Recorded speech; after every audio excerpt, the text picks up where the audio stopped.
Arena Último Instante recebe agora Ricardo Amorim, economista, apresentador do Manhattan Connection e presidente da Rican Consultoria. Tudo bem, Ricardo? Tudo bom? Prazer recebê-lo aqui. Prazer é meu.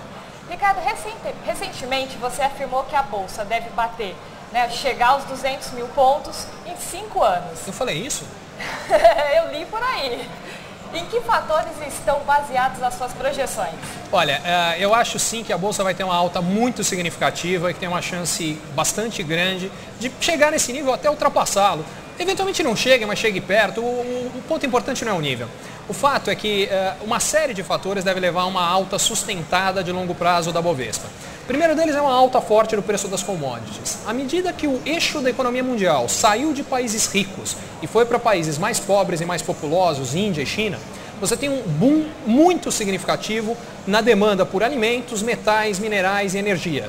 Isso tudo são produtos que o Brasil é um grande exportador e cujas ações têm peso importante no Ibovespa. Segundo ponto, esse mesmo processo de exportações fortes do Brasil e fragilidades da economia americana deve levar o dólar a cair muito ao longo dos próximos anos. E essa queda muito significativa do dólar vai fazer com que a inflação caia no Brasil, a taxa de juros caia e que a gente tenha um boom de crédito.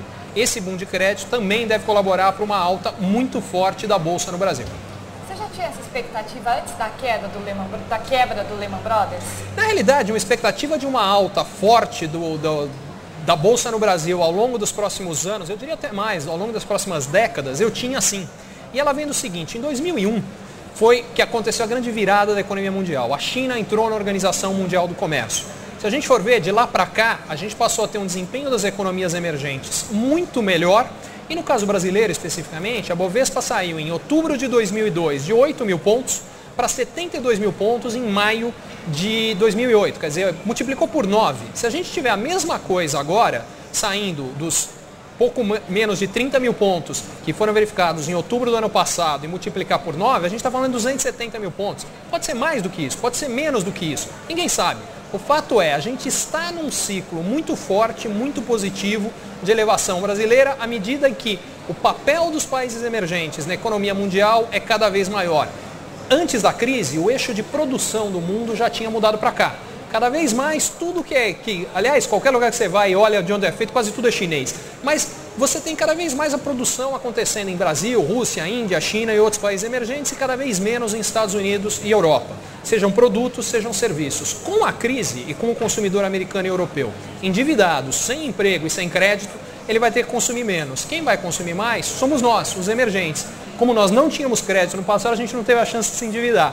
E agora vai ter crédito, está tendo ganho de renda e isso tudo muda, entre outras coisas, o tipo de produto que o mundo precisa. Um mundo puxado por Europa e Estados Unidos é um mundo que quer produto voltado para consumidor rico. Um mundo puxado por China e Índia é um mundo que quer produto voltado para consumidor pobre, onde o Brasil é muito produtivo. O que você acredita que pode acontecer para que esse cenário dos 200 mil pontos aí na Bolsa Nacional não se concretize? Um montão de coisas. Eu acho que as que mais me preocupam são uma onda protecionista no mundo que leve a uma desaceleração da globalização. Um dos eixos importantes desse processo é que quanto você tem mais coisa sendo feita em lugares onde o custo de produção é mais baixo, a inflação cai no mundo e junto com ela a taxa de juros. Países que são importadores de capital, como o Brasil e os emergentes em geral, se beneficiam. Se a globalização perder impulso, esse processo perde impulso e vai ter um impacto negativo aqui. Segundo ponto importante, alguma grande crise na China. Se por alguma razão a China não tiver uma expansão de consumo doméstico significativa, como ela começou a ter e como eu acredito que ela vai sustentar, a gente vai ter um impacto negativo aqui. Terceiro, uma nova rodada de proporções parecidas com as que nós já tivemos da crise financeira global. Eu acho que a crise financeira global não terminou, pelo menos não nos países desenvolvidos. Eu acho que o crescimento lá vai decepcionar nos próximos anos, mas isso já está embutido na minha projeção. Isso acontece mesmo com dificuldades nesses países. Agora, se a crise voltar a se exacerbar na medida em que ela aconteceu antes, a história é diferente. A probabilidade é baixa, porque depois da quebra do Lehman Brothers, o Banco Central americano, o Fed, optou por mostrar que ele não deixaria que outras grandes instituições quebrassem. E, por consequência, a confiança voltou ao sistema. Eu acho difícil que a gente tenha uma crise de confiança das proporções que a gente viu há um ano. Além da BMF Bovespa, você acredita que haja outra bolsa que deve se destacar nesse período? Várias, as bolsas dos países emergentes em geral, mas eu diria por ordem, a Bolsa de Xangai, eu acho que a Bolsa de Nova Delhi, a gente deve ter um movimento em particular nos países que vão puxar esse crescimento mundial. E por ordem eles serão China, Índia e Brasil. Tá ótimo, Ricardo. Muito obrigada pela sua entrevista. Foi um grande prazer.